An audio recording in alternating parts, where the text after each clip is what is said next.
नमस्कार। स्कूल की किताबों में तो हम सब ने सिंधु घाटी सभ्यता के बारे में पढ़ा ही है, मोहनजोदारो, हड़प्पा वगैरह। पर क्या हो अगर मैं कहूं कि जो हमने पढ़ा वो तो बस एक ट्रेलर था। असली कहानी तो अब सामने आ रही है।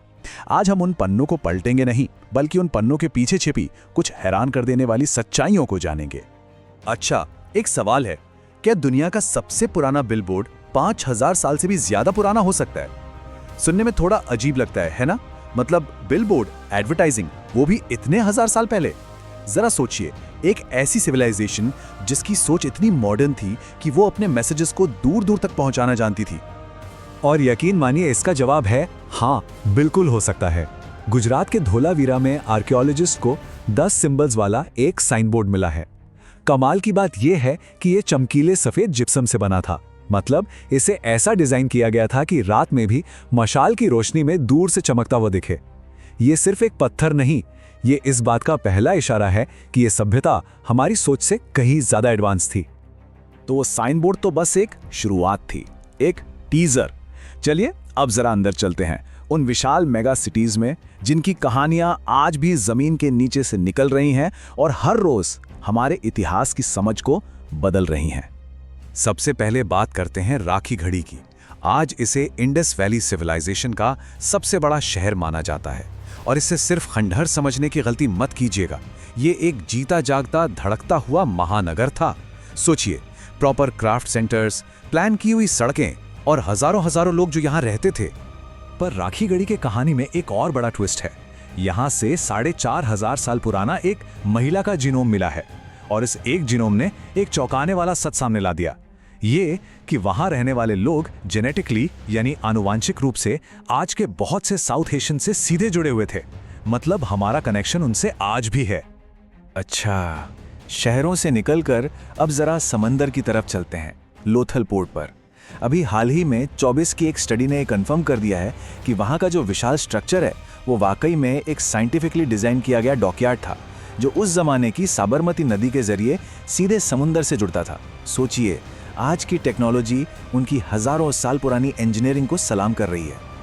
और इस डॉकयार्ड की कैपेसिटी का अंदाजा लगाइए। ये 18 से 20 मीटर लंबी, यानी आज के एक बड़े ट्रक या बस जितनी लंबी नावों को हैंडल कर सकता था। इससे साफ पता चलता है कि उनका ट्रेड सिर्फ आसपास नहीं, बल्कि इंटरनेशनल लेवल पर कितना बड़ा रहा होगा। तो ठीक है, हमने उनके शहर देख लिए, उनके शानदार पोर्ट्स देख लिए, पर इन बड़े बड़े स्ट्रक्चर्स के बीच 5000 साल पहले की असल जिंदगी कैसी थी? मतलब लोग जीते कैसे थे? चलिए अब उनके समाज की बारीकियों में उतरते हैं। ये टाइमलाइन देखिए, ये बताती है कि वो लोग अपने वक्त से कितना आगे थे। जरा सोचिए, 7000 BC यानी आज से 9000 साल पहले मेहरगढ़ में दांतों में ड्रिल करने के सबूत मिले हैं। ये दुनिया की सबसे पुरानी डेंटिस्ट्री हो सकती है। और फिर उसके बाद ग्रिड पैटर्न पर बने शहर, वो ग्रेट बाथ और वजन और माप का एक स्टैंडर्ड सिस्टम, ये सब उनके हजारों साल के इनोवेशन की गवाही देता है। और उनकी इंजीनियरिंग में जो सबसे हैरान करने वाली चीज थी वो थी स्टैंडर्डाइजेशन, मतलब एक रूपता। उनकी ईंटें, आप किसी भी शहर में चले जाइए, उनका रेशो हमेशा 1:2:4 ही मिलेगा। आज से इसकी तुलना कीजिए जहां हर रीजन के अपने अलग स्टैंडर्ड्स होते हैं। यह दिखाता है कि उनकी सेंट्रल प्लानिंग कितनी जबरदस्त थी। वाकई उनका समाज बहुत मॉडर्न लगता है। सोच कर देखिए, हर घर में अपना बाथरूम और ढकी हुई नालियां। 2-2 मंजिला घर तो आम बात थी। जो डांसिंग गर्ल की मूर्ति मिली है वो बताती है कि म्यूजिक और डांस उनकी जिंदगी का हिस्सा थे। बच्चे मिट्टी के बने छोटे छोटे जानवरों जैसे खिलौनों से खेलते थे।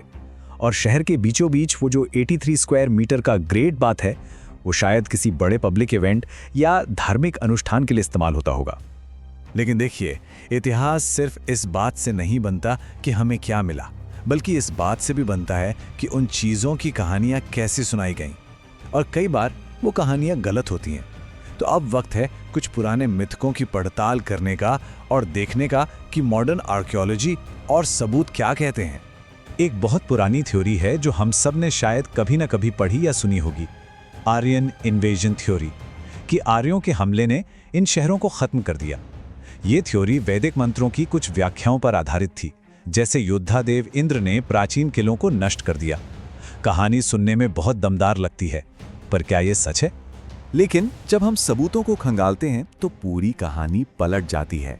आर्कियोलॉजिकल एविडेंस में किसी बड़ी लड़ाई का कोई निशान नहीं है। जीरो। ना कोई सामूहिक कब्रें मिली हैं, ना हथियारों से हुई तबाही के निशान, ना ही जले हुए शहरों की राख की परतें। आज ज्यादातर एक्सपर्ट्स ये मानते हैं कि इस महान सभ्यता के पतन की वजह कोई हमला नहीं बल्कि क्लाइमेट चेंज जैसे कारण थे। अच्छा, एक और मशहूर चीज की बात करते हैं, ये पशुपति सील। मोहनजोदड़ो से मिली ये छोटी सी मोहर बहुत फेमस है। इसमें एक सींग वाला व्यक्ति बैठा हुआ दिखता है। जब ये शुरू में मिली तो आर्कियोलॉजिस्ट ने इसे सीधे सीधे भगवान शिव का एक शुरुआती रूप, एक प्रोटो शिवा मान लिया। पर आज ये इंटरप्रिटेशन बहुत ज्यादा डिबेटेड है। स्कॉलर्स का कहना है कि हमारे पास इतने पुख्ता सबूत हैं ही नहीं कि हम इस फिगर को पक्के तौर पर शिव या कोई और देवता कह सकें। ये एक अच्छा उदाहरण है कि कैसे इतिहास में हमारी समझ वक्त के साथ और नए सवालों के साथ बदलती रहती है।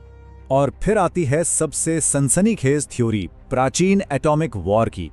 कुछ लोगों का दावा है कि वहां रेडियो एक्टिव कंकाल और पिघली हुई मिट्टी मिली है, जो परमाणु युद्ध का सबूत है। पर जब हम साइंस की नज़र से देखते हैं तो ये कहानी टिक नहीं पाती। पहली बात, जिन बिल्डिंग्स में ये तथाकथित ब्लास्ट हुए वो तो आज भी खड़ी हैं, और वो पिघली हुई मिट्टी, वो दरअसल बस बहुत ज्यादा तापमान पर पकाई गई पॉटरी है। तो हमने कुछ मिथक तोड़े, पर सच तो ये है कि इस सिविलाइजेशन से जुड़े असली रहस्य इन मिथकों से कहीं ज्यादा गहरे और दिलचस्प हैं। चलिए अब उन पहेलियों की बात करते हैं जिनका जवाब आज भी किसी के पास नहीं है। और इनमें सबसे बड़ा रहस्य आज भी अनसुलझा है। उनकी लिखाई, उनकी स्क्रिप्ट। सैकड़ों यूनिक सिंबल्स हैं, पर हमारे पास उन्हें पढ़ने की कोई चाबी नहीं है, कोई रोजेटा स्टोन नहीं है। ये आर्कियोलॉजी का सबसे बड़ा और सबसे पुराना कोल्ड केस है। ये पहेली इतनी बड़ी है कि इसे सुलझाने वाले को $10 लाख का इनाम दिया जाएगा। सोचिए, एक प्राचीन रहस्य जिसके लिए एक मॉडर्न चैलेंज आज भी कायम है। लेकिन इस केस में कुछ बहुत ही दिलचस्प सुराग भी मिले हैं। आर्कियोलॉजिस्ट को कॉपर की कुछ प्लेट्स मिली हैं जिन पर लिखावट उल्टी यानी रिवर्स्ड में खुदी हुई है। एक प्लेट पर तो एक साथ लगातार 34 सिंबल्स हैं, जो अब तक की सबसे लंबी लिखाई है। और इससे एक दिमाग घुमा देने वाली थ्योरी सामने आती है। क्या ये दुनिया की पहली प्रिंटिंग प्लेट्स हो सकती हैं जिनका इस्तेमाल 4,500 साल पहले होता था? पर तकनीक, स्क्रिप्ट और बड़े-बड़े शहरों से परे ये खंडहर हमें उन इंसानों की कहानियां भी सुनाते हैं जो वहां रहते थे। और राखी गढ़ी की धूल के नीचे आर्कियोलॉजिस्ट को कुछ ऐसा मिला जो किसी भी टेक्नोलॉजी या स्क्रिप्ट से कहीं ज्यादा कीमती है। एक बहुत ही पर्सनल, एक बहुत ही मानवीय कहानी। ये कपल की कब्र थी। सिंधु घाटी सभ्यता में पहली बार एक पुरुष और एक महिला को एक साथ दफनाया हुआ पाया गया, और उन्हें बहुत बहुत सहेजकर दफनाया गया था। दोनों के सर उत्तर की तरफ थे और आसपास परलोक के सफर के लिए मिट्टी के बर्तन रखे थे। आर्कियोलॉजिस्ट का मानना है कि शायद उनकी मौत एक ही समय पर हुई और उन्हें प्यार और सम्मान के साथ एक दूसरे के पास आखिरी विदाई दी गई। ये उनके इमोशनल वर्ल्ड का एक खामोश पर बहुत ताकतवर सबूत है। तो उनकी स्क्रिप्ट आज भी खामोश है और शहर खंडहर हो चुके हैं। हमने उनकी जबरदस्त इंजीनियरिंग देखी, उनके बारे में बने मिथकों को परखा और उनके प्यार की भी एक झलक देखी। तो आखिरी सवाल यही है, प्यार, इनोवेशन और विश्वास की ऐसी और कितनी ही कहानियां आज भी उस मिट्टी के नीचे दबी हैं, बस हमारे खोजे जाने का इंतजार कर रही हैं।